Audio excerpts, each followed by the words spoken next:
Nous sommes vraiment très contents de prendre part à l'ouverture de ce colloque international porté par la Faculté des sciences de l'éducation qui inaugure justement la section marocaine de l'AIRDF Essence. Avant de rappeler la genèse, l'objet et les enjeux du colloque, nous voudrions bien remercier Monsieur le Président et Monsieur le Doyen qui ont permis que la section marocaine naissante puisse prendre pour siège social la Faculté des sciences de l'éducation. Nous les remercions effectivement pour l'aide immense et considérable qu'ils nous ont accordée dans toutes nos démarches et pour l'intérêt qu'ils portent à tous nos projets éditoriaux.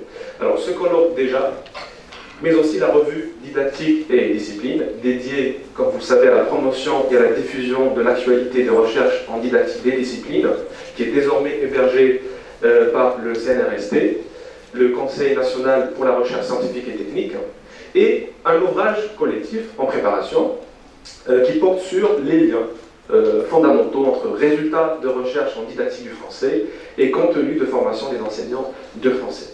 Donc il semble évident que l'organisation de ce colloque est étroitement associée à la création de la section AIRDF Maroc.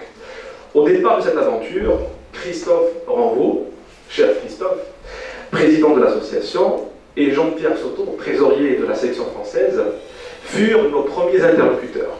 Avec beaucoup d'enthousiasme et d'engagement, ils ont permis l'avancement de ce projet, alors que la section était à l'époque une simple agrégation d'enseignants et de chercheurs non encore pleinement officialisée.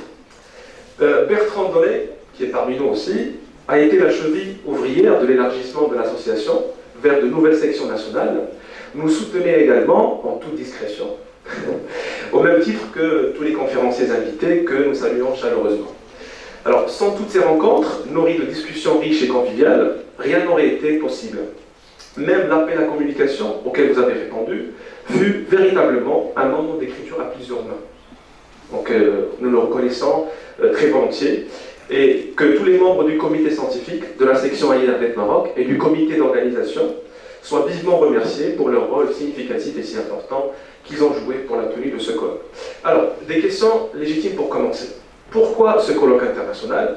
Quel en est l'objet? Quelle en est la spécificité? Et quels en sont les enjeux pour l'avenir de la didactique du français au Maroc? Bien évidemment, la didactique du français au Maroc est en pleine effervescence, à la fois institutionnelle et scientifique.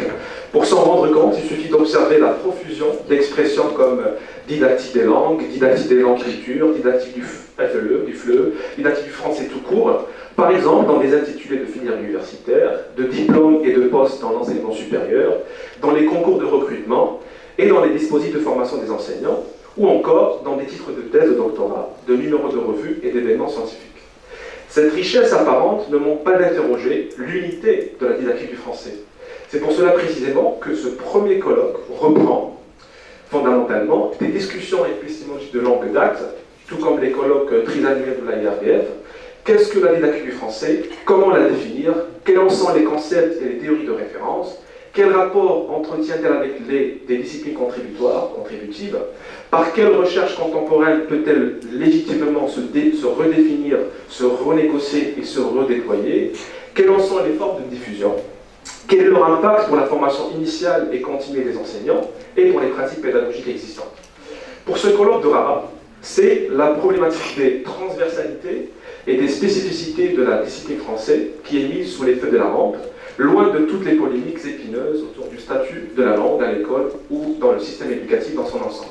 D'autant plus que la tendance est assez forte aujourd'hui à ne plus considérer le français comme un objet autarcique, aux caractéristiques figées, ou encore comme une simple projection de théories linguistiques et littéraires de référence ou de référence. À la lecture du texte de cadrage dont vous avez pris connaissance, les enjeux du colloque sont très ambitieux. Donc je vais essayer d'être plus bref.